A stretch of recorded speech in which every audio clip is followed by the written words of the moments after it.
محمد وآلہ وأصحابہ وبارک وسلم علیہ صلاۃ وسلام علیک یا سیدی یا رسول اللہ وعلی آلک واصحابک یا سیدی یا خیر خلق اللہ۔ الحمدللہ الذی ہدانا إلى طريق أهل السنة والجماعة بفضله العظيم، والصلاة والسلام على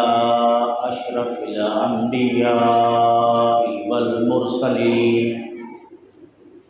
عليه وعلى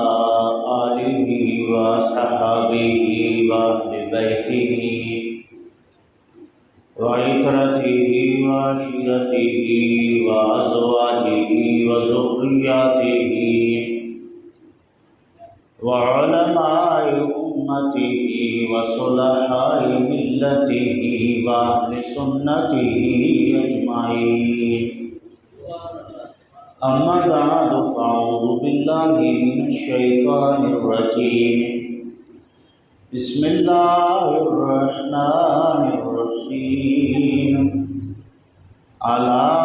إن أولياء الله لا خوف عليهم ولا هم يحزنون،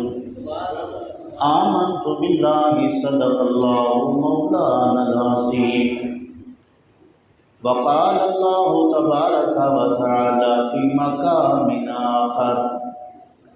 إن الله وملائكته يصلون على النبي يا أيها الذين آمنوا صلوا عليه وسلموا تسليما، اللهم صل على سيدنا ومولانا محمد وعلى آل سيدنا وصحاب سيدنا ومولانا محمد وبارك وسلم عليه، صلاة وسلام عليك يا سيدي يا رسول الله وعلى آلك وأصحابك يا سيدي يا خير خلق الله، از فروغ تستروشن دین دنیا ہر دجا، بر تو بعد از خدا صلوات یا بدر الدجا، مادر گیتی نزادہ چون تو فرزند دیگر، دیدئی عالم ندیدان چو تو سنن لکا، کئی ملک کر دے بپیش آدم خاکی سجود، نور تو درو نبوت کر ودیت اے خدا۔ حمد و صلاۃ کے بعد واجب الاحترام دوستان عزیز، برادران اسلام، اللہ وحدہ لا شریک کے پاک کلام قرآن مجید فرقان حمید میں سے سورہ یونس کی ایک آیت تلاوت کیا ہے۔ اللہ رب العزت کی بارگاہ میں دعا ہے کہ رب ذوالجلال مختصر وقت میں قرآن و سنت کی روشنی میں حق و سچ بیان کرنے کی توفیق نصیب فرمائے، بیان کے بعد طرفین کو عمل کرنے کی توفیق نصیب فرمائے۔ آج کا جمعہ ربیع الثانی شریف کا پہلا جمعہ ہے۔ ربیع الثانی شریف کے مہینے کو اہل سنت کے ہاں بڑی گیارہویں شریف کے نام سے منایا جاتا ہے، جس میں عموماً خطبہ اہل سنت اپنی اپنی مساجد اور مجالس میں حضرت غوث اعظم رضی اللہ تعالیٰ عنہ کے فضائل و مناقب، آپ کے کمالات و کرامات، آپ کے مواعظ و ملفوظات کا بیان کرتے ہیں۔ اسی نسبت کو مد نظر رکھتے ہوئے فقیر نے بھی وہ آیت کریمہ تلاوت کی ہے جس میں اللہ رب العالمین نے اولیاء کرام کا ذکر بیان فرمایا ہے۔ حضرت غوث اعظم رضی اللہ تعالی عنہ اللہ کے برگزیدہ بندوں میں اللہ رب العالمین کے دوستوں میں اللہ رب العالمین کی اولیاء میں وہ شخصیت ہیں جس کے غوث اعظم پر اہل سنت کے تمام طبقات متفق ہیں، تمام سلاسل کا اجماع ہے، اس میں کسی نے بھی کوئی اختلاف نہیں کیا سوائے روافض اور اہل تشیع کے۔ کوئی باہمت شخص ان بچوں کو خاموش کرا دے۔ حضرت غوث اعظم رضی اللہ تعالیٰ عنہ اولیاء کاملین کے سلطان ہیں، تمام اولیاء کاملین کے سردار ہیں، اور حضرت رسول اکرم صلی اللہ علیہ وآلہ وسلم کی آل سے حسنی و حسینی سید ہیں۔ دونوں جانب سے آپ کا سلسلہ نسب حضرت رسول اکرم صلی اللہ علیہ وسلم سے ملتا ہے۔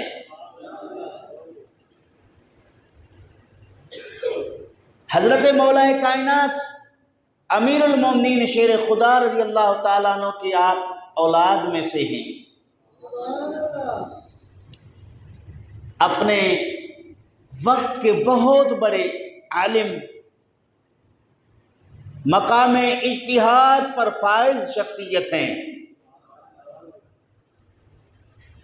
آپ کے تصانیف، آپ کے ارشادات، آپ کے مواعظ، آپ کے ملفوظات اس بات پر شاہد ہیں۔ آپ کے ہم عصر علماء آپ کے رفعت علمی اور رفعت مقامی کے قائل ہیں۔ جس زمانے میں آپ رضی اللہ تعالی عنہ بغداد شریف میں رسول اکرم صلی اللہ علیہ وآلہ وسلم کے دین کی خدمت، تبلیغ اشاعت میں مصروف عمل رہے، آپ کی شہرت دور و دراز علاقوں میں آپ کے ذکر و اذکار کے ڈنکا بجنے لگے، تو آپ کی شہرت سن کر، آپ کی علمی بلندی کو دیکھ کر آپ کے ہم عصر علماء کرام آپ کی مجلس میں شامل ہونے لگے۔ تاریخ اس پر گواہ ہے۔ حضرت علامہ عبد الرحمن ابن جوزی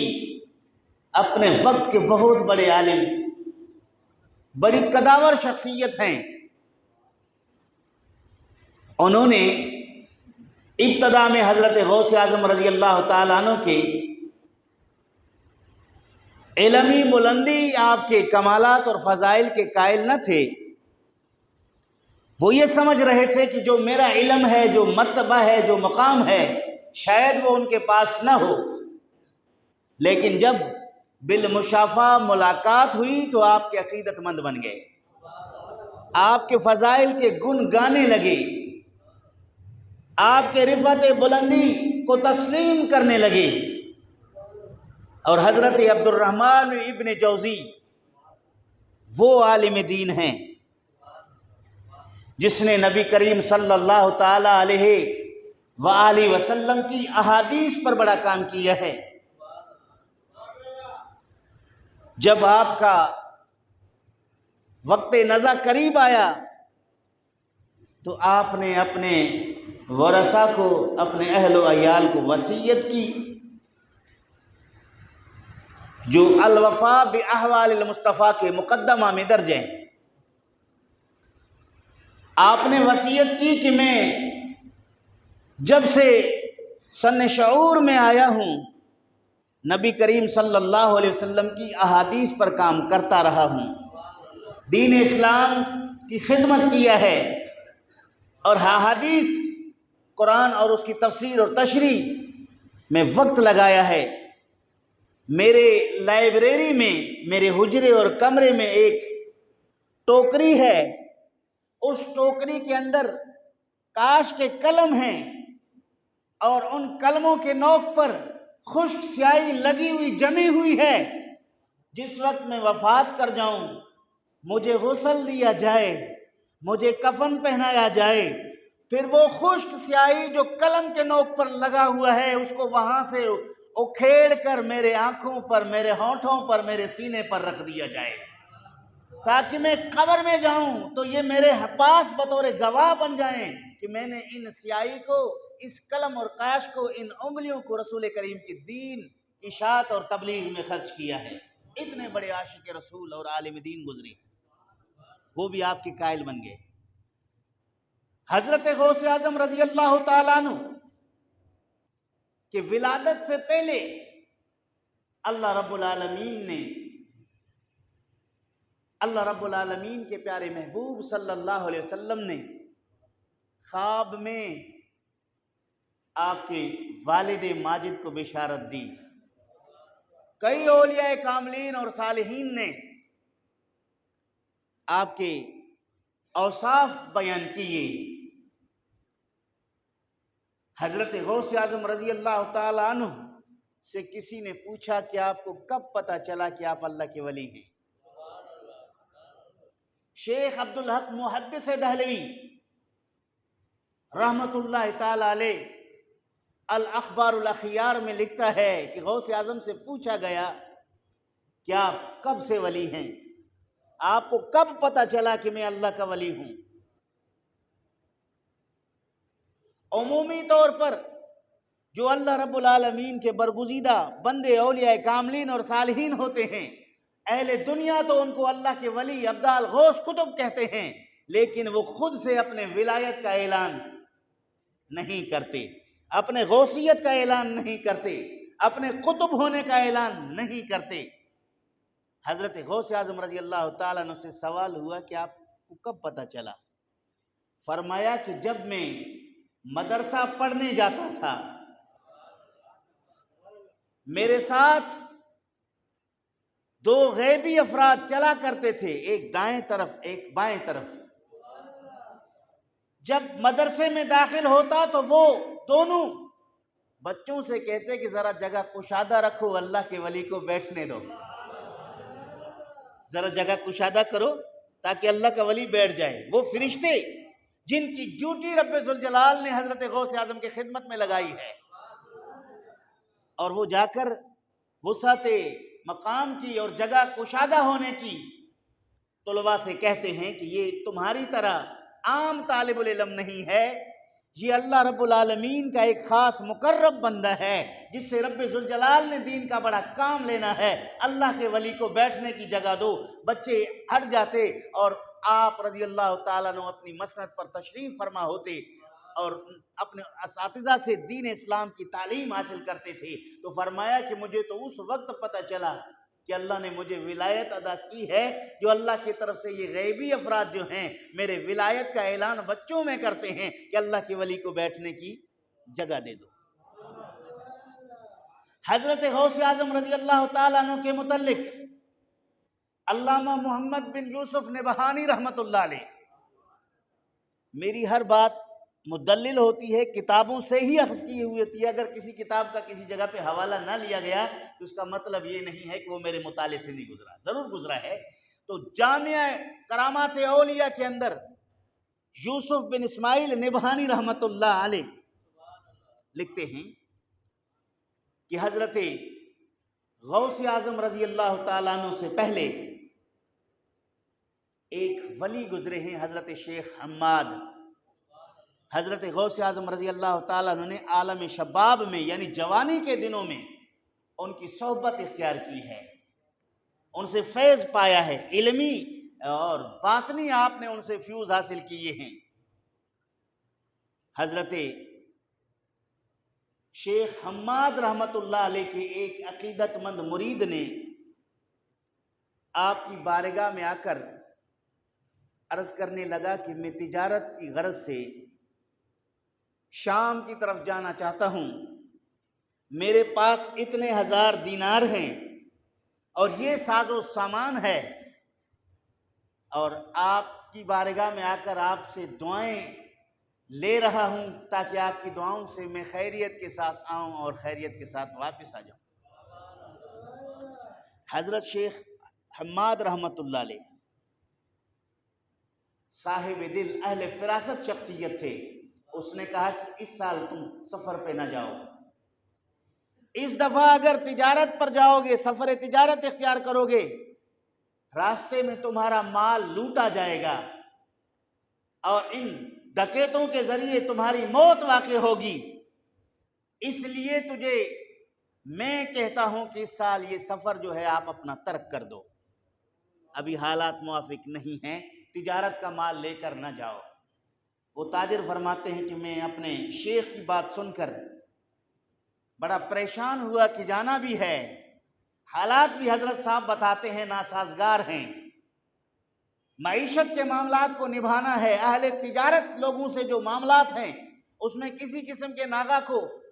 اپنی فن تجارت میں بہتر نہیں سمجھ رہا، کیا کرنا ہے؟ فرماتے ہیں میں بارگاہ حماد سے باہر نکلا تو گلی میں مجھے شیخ عبد القادر ملے، ابھی آپ جوان تھے، حضرت حماد کی طرف وہ تشریف لا رہے تھے،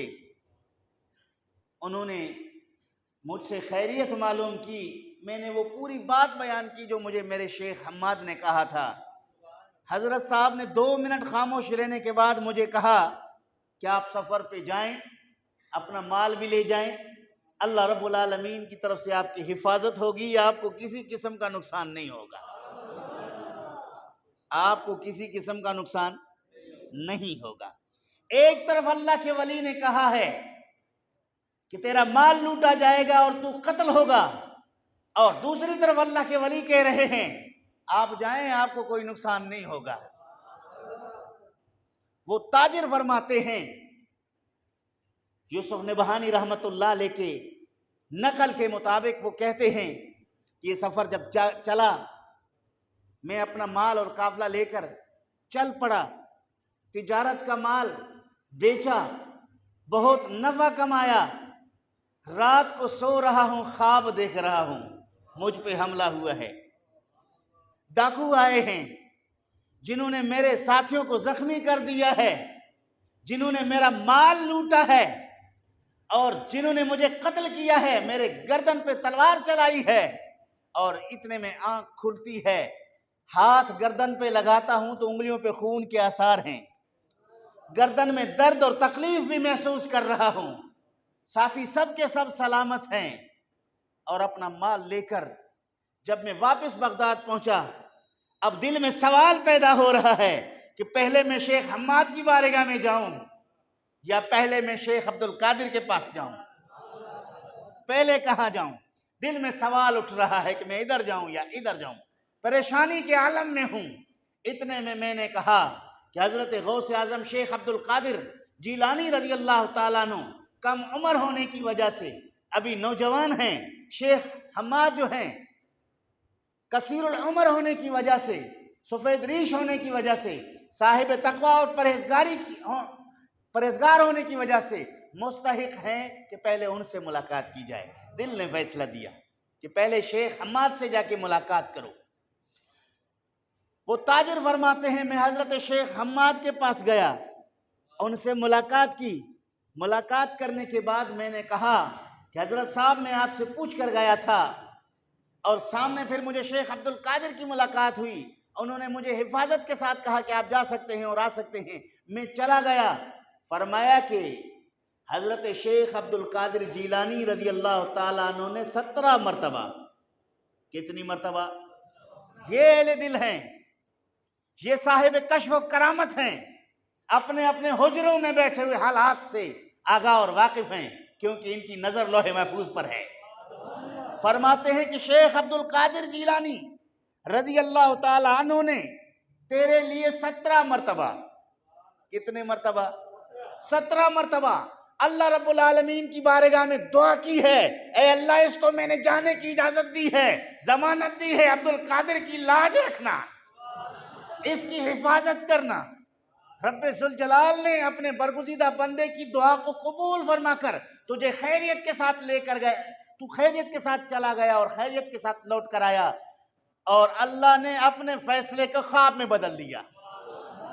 اللہ نے جو فیصلہ کرنا تھا وہ کر دیا، لیکن رب نے اپنے برگزیدہ بندے کی دعا قبول کر کے حقیقت کو خواب میں بدل دیا۔ خواب میں تو نے دیکھا کہ تو لوٹا گیا، خواب میں تو نے دیکھا کہ تیرے ساتھی زخمی ہو گئے، خواب میں تو نے دیکھا کہ تجھے قتل کیا گیا، یہ حقیقت کو حضرت غوث اعظم کی دعا سے اللہ رب العالمین نے خواب میں بدل دیا۔ نگاہ ولی میں یہ تاثیر دیکھی، بدلتی ہزاروں کی تقدیر دیکھی۔ مقدر یہ تھا کہ مارا جائے گا، لیکن نگاہ اس پہ اللہ کے ولی کی پڑ گئی، اللہ نے وہ تقدیر، نگاہ ولی میں یہ تاثیر دیکھی، بدلتی ہزاروں کی تقدیر دیکھی۔ نگاہ مرد مومن میں شیخ عبد القادر جیلانی کی دعا سے اللہ رب العالمین نے تیری حفاظت کی ہے۔ وہ تاجر حضرت شیخ عبد القادر غوث اعظم رضی اللہ تعالیٰ عنہ کی باری اقدس میں آئے، اب آئے، سلام کیا اور بیٹھے، ابھی کچھ نہیں کہا۔ حضرت غوث اعظم رضی اللہ تعالیٰ عنہ نے اسے کہا کہ ابھی تجھے تیرے شیخ نے، شیخ حماد نے، تیرے پیر و مرشد نے تجھے کہا کہ عبد القادر نے تیرے لیے 17 بار دعا کی ہے، 17 بار نہیں، یعنی 70 بار دعا کی ہے، ہر بار میں نے 17 یہ 70 مرتبہ دعائیں کی ہیں۔ انہوں نے صرف ایک 17 کا ذکر کیا، میں نے 70 مرتبہ 17 کے حساب سے تیرے لیے دعا کی ہے، اور اللہ رب العالمین نے تجھے حفاظت کے ساتھ یہاں پہنچایا ہے۔ پتہ چلا کہ اللہ رب العالمین کے برگزیدہ بندے، اللہ رب العالمین کے ناز بردار بندے رب ذوالجلال سے دعا کرتے ہیں تو اللہ تعالیٰ ان کی دعاؤں کو قبول فرماتا ہے۔ کوئی سر پھرا شیخ عبد القادر جیلانی رضی اللہ تعالیٰ عنہ کی یہ کرامت سے انکاری نہ ہو، اگر نہیں تو پھر بخاری کا حوالہ دے رہا ہوں، پڑھا علم دین دینداری نہ آئی، بخار آیا ان کو۔ بخاری شریف، رسول کریم کا فرمان، فرمایا کہ رب ذوالجلال کے کچھ ایسے برگزیدہ بندے ہیں جو کثرت نوافل کے ذریعے خدا کا قرب پاتے ہیں، جب وہ اللہ رب العالمین کے مقرب بنتے ہیں تو اللہ رب العالمین انہیں اپنا محبوب بنا لیتا ہے، جب وہ خدا کے بندے بنتے ہیں تو اللہ رب العالمین ان کی آنکھیں بنتا ہے جس سے وہ دیکھتے ہیں، اس کے کان بن جاتا ہے جس سے وہ سنتے ہیں، اس کی زبان بن جاتا ہے جس سے وہ بولتے ہیں، اس کے ہاتھ بن جاتا ہے جس سے وہ پکڑتے ہیں، اس کے پیر بن جاتا ہے جس سے وہ چلتے ہیں۔ یعنی ان اعضاء میں اللہ رب العالمین ایک خصوصی طاقت اور قوت ڈال دیتا ہے جو باقی آنکھوں میں، باقی اعضاء میں، باقی انسانوں کے اعضاء میں وہ نہیں ہوا کرتے۔ فرمایا لَإِنْ سَأَلْنِي لَأُعْطِيَنَّهُ، اس مقام کا بندہ اگر مجھ سے کچھ سوال کرے میں اسے عطا کر دیتا ہوں۔ اللہ فرماتا ہے اگر کوئی میرا قرب پا کر محبوب بن جائے پھر کچھ مجھ سے مانگ لے تو میں اس کو عطا کر دیتا ہوں، میں اس کو، بولو، میں اس کو عطا کر دیتا ہوں۔ اور وَإِن تَعَاذَنِي، اگر وہ مجھ سے پناہ مانگے میں اللہ اسے پناہ دے دیتا ہوں۔ اس کے لیے پناہ حضرت غوث اعظم نے مانگی تو رب ذوالجلال نے اسے نقصان سے پناہ عطا فرمایا، اس کی حفاظت کی۔ یہ بات خود غوث اعظم رضی اللہ تعالیٰ عنہ کی جملوں میں بھی سنیے۔ یہ میرے ہاتھ میں کتاب موجود ہے، فتوح الغیب۔ فتوح الغیب میں حضرت غوث اعظم رضی اللہ تعالیٰ عنہ فرماتے ہیں، اس کا ترجمہ اور شرح جو ہے شیخ عبدالحق محدث دہلوی نے کی ہے۔ فرماتے ہیں قال اللہ تعالیٰ فی بعض کتبہ، گفتہ است خدا تعالیٰ در بعض از کتاب ہائے خود، عربی اور فارسی اردو ترجمہ میں کروں گا، کہ اللہ رب العالمین نے اپنے بعض کتابوں میں کہا ہے، کیا فرمایا اللہ نے؟ یا ابن آدم انا اللہ لا الہ الا انا، اے فرزند آدم منم خدائی کہ نیست خدائے جز من، اے آدم کے بیٹے میں اللہ ہوں، میرے علاوہ کوئی الہ نہیں، میرے علاوہ کوئی معبود نہیں۔ یہ غوث اعظم فرماتے ہیں کہ اللہ نے فرمایا اپنے بعض کتابوں میں، اقولو لشیئن کن فیکون، می گویم چیزے را شو پس می شود، میں کسی چیز کے لیے کہتا ہوں کہ ہو جا، اللہ فرماتا ہے وہ میرے کہنے سے وہ چیز ہو جاتی ہے۔ اللہ فرماتا ہے یہ میرا وصف ہے کہ میں کسی چیز کے لیے کہتا ہوں کہ ہو جا، وہ فوراً ہو جاتی ہے۔ یہ تو خدا کی شان ہے۔ اطیعنی اجعلک تقول لشیء، فرمان برداری بکن مرا بگردانم ترا بئی صفت کی بگوئی مرشیرا کن فیکون وقد فعل ذالک، فرماتے ہیں کہ تو میری اطاعت کر لے۔ اللہ فرماتا ہے بندے میرا یہ وصف ہے کہ میں کسی چیز کے لیے کہتا ہوں کہ ہو جا، میرے کہنے سے وہ چیز ہو جاتی ہے، اب تو میرا فرمان بردار بن جا، پھر میں تجھے اپنا یہ وصف عطا کروں گا۔ تو میرا بندہ بن جا، میں اپنی یہ صفت تجھے دے دوں گا، پھر تو جس چیز کے لیے کہے گا ہو جا، وہ تیرے کہنے سے بھی ہو جائے گا، تیرے کہنے سے بھی، چونکہ تو میرا بن گیا،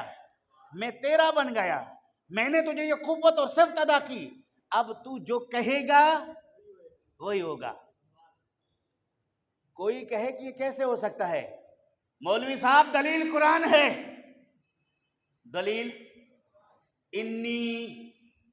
حضرت عیسیٰ علیہ السلام کہتے ہیں انی ابرہ و اقمہ، میں کوڑ زدہ انسانوں کو، بیماروں کو، اندھوں کو، وَأُحْيِي الْمَوْتَى، مردوں کو زندہ کرتا ہوں، بِإِذْنِ اللہ، اللہ کے اذن سے میں زندہ کرتا ہوں۔ کیا کرتا ہوں؟ میں زندہ کرتا ہوں اللہ کے حکم سے۔ جب اللہ رب العالمین کی طرف سے اجازت مل جائے، اللہ کے اذن سے پیغمبر کہہ دے کہ مردہ کھڑا ہو جا، اٹھ جاتا ہے، بیمار ٹھیک ہو جا، تندرست ہو جاتا ہے، اندھے آنکھیں بینا کر لے، بینائی آ جاتی ہے۔ ریاض الصالحین میں امام نووی نے حدیث لکھی ہے، اس پہ مجھے 2-4 گھنٹے چاہیے، یہاں وقت کم ہے، تو میں ایک ایک بات پر قرآن اور حدیث کی دلائل دے کر ثابت کر دوں، تاکہ کوئی شش و پنج میں نہ پڑے کہ یہ ممبر پہ بیٹھ کے کیا کہہ رہا ہے۔ تو یہ اللہ والوں کی باتیں ہیں، میرے اور آپ کی باتیں نہیں ہیں۔ اللہ والوں کو اپنے اوپر قیاس نہ کرو۔ کار پاکاں را قیاس از خود مگیر، کار پاکاں را قیاس از خود مگیر گرچہ ماند در نوشتن شعر و شیر۔ فرماتے ہیں کہ نیک لوگوں کے کام کو اپنے اوپر قیاس نہ کرو، تم ان جیسے نہیں بن سکتے، ان کا مقام اعلیٰ افضل ہے۔ جس طرح لکھنے میں 2 لفظ ہم لکھتے ہیں شعر، دوسرا لفظ لکھتے ہیں شیر، شعر میں بھی شین ہے، یہ ہے، رے ہے، اسی طرح شیر میں بھی شین ہے، یہ ہے، رے ہے۔ لفظ تو بورڈ پہ لکھو گے دونوں یکساں لگتے ہیں، لیکن دونوں کے درمیان جو معنی اور مطلب ہے اس کا زمین و آسمان کا فرق ہے۔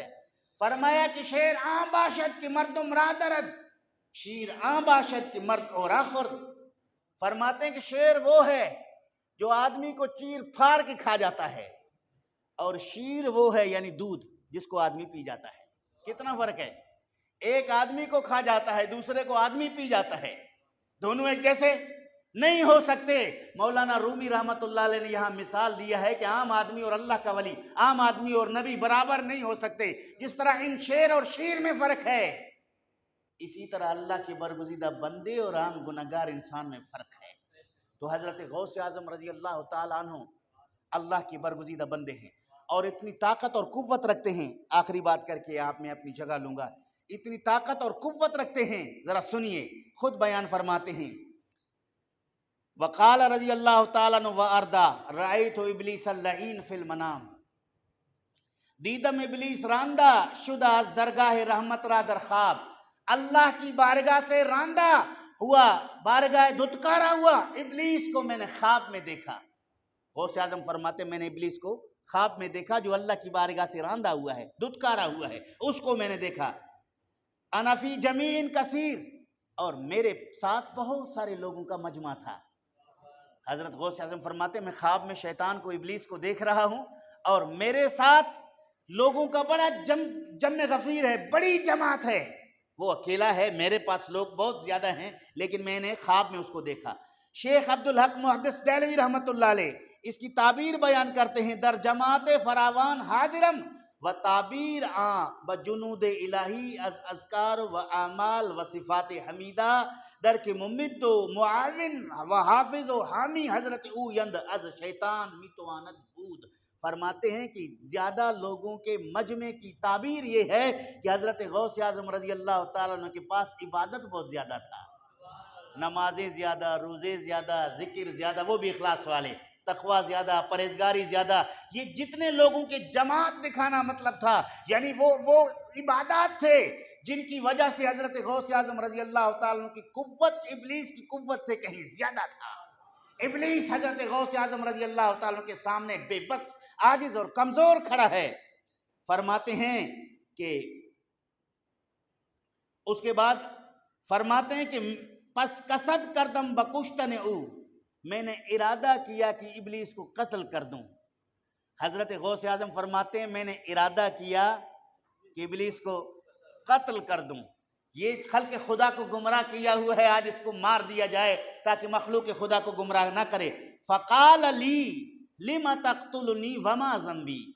شیطان نے مجھے کہا اے غوث اعظم مجھے کیوں قتل کرتے ہو، میرا کیا گناہ ہے؟ جیسے کوئی کمزور کسی کے ہاتھوں میں آ جائے تو وہ روتا ہوا یہی کہتا ہے کہ آپ مجھے سزا کیوں دے رہے ہو، میرا کیا قصور ہے، میں نے کیا کیا ہے، میرا جرم کیا ہے، وہ یہ گڑ گڑاتے ہوئے کہہ رہا ہے۔ پھر خود وضاحت کی کہ پس گفت ابلیس چی می کشی چرا میں کشی مراد چیست گناہ من، مرا چیست گناہ من، میرا کیا گناہ ہے؟ ان جر القدر بشیء، اگر رواں شود و رفتہ است، فرماتے ہیں کہ ان جر الشیء پروردگار تعالیٰ می خوانت کافران را و منافقان را، فرماتے ہیں کہ مجھے اگر رواں شود رفتہ است تقدیر پروردگار تعالیٰ، فرماتے ہیں کہ میں تو یہ طاقت نہیں رکھتا کہ اللہ کی تقدیر کا کوئی معاملے کا فیصلہ کر سکوں۔ شیطان نے کہا کہ میرا کیا قصور ہے، میں کسی اچھائی کو برائی میں نہیں بدل سکتا، کسی برائی کو اچھائی میں تبدیل نہیں کر سکتا، یہ تو میں نہیں کر سکتا۔ اگر کسی نیکوکار کو میں گناہگار بناتا ہوں تو نیکوکار کو گناہگار بنانا یہ طاقت میرے پاس نہیں ہے، تقدیر کو، معاملات کو چینج کرنا، وہ خود میرے تابع بن کر گناہگار ہو جاتا ہے، وہ خود میرے تابع بن کر خدا کا نافرمان ہو جاتا ہے، مجھے خود سے طاقت نہیں ہے کہ میں اس کو لے آؤں، کیونکہ اللہ کے برگزیدہ بندوں کو۔ اس کے بعد حضرت غوث اعظم رضی اللہ تعالیٰ عنہ فرماتے ہیں کہ میں نے اسے چھوڑ دیا، لیکن اس کی صورت کس طرح کی تھی سنو گے، جس شباہت میں، جس شکل میں حضرت غوث اعظم نے ابلیس کو دیکھا وہ کس طرح کی صورت تھی۔ فرماتے ہیں کہ میں نے اس کو دیکھا اس کو میں نے دیکھا کہ وَرَأَيْتُ صُورَتَهُ عَلَى صُورَةَ الْخُنَاثَا، میں نے اس کو ہجڑوں کی صورت میں دیکھا، کھدڑوں کی صورت میں دیکھا، ہجڑا نما تھا، جس طرح ہجڑا ہوتا ہے ایسے ہی ابلیس کو میں نے دیکھا۔ اس کے بعد فرماتے ہیں کہ لین الکلام، اور بڑا کرہت گفتگو کرنے والا تھا،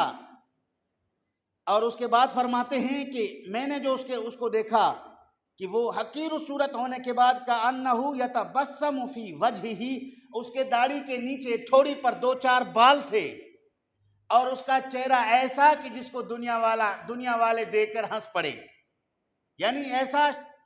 عجیب چہرہ کہ جس کو دیکھ کر لوگ اس پہ ہنسنے لگ جائیں، یعنی اتنی بیکار شکل کے ساتھ وہ میرے سامنے موجود تھا، لیکن بے بس اور کمزور تھا۔ پتہ چلا کہ اولیاء کاملین اور صالحین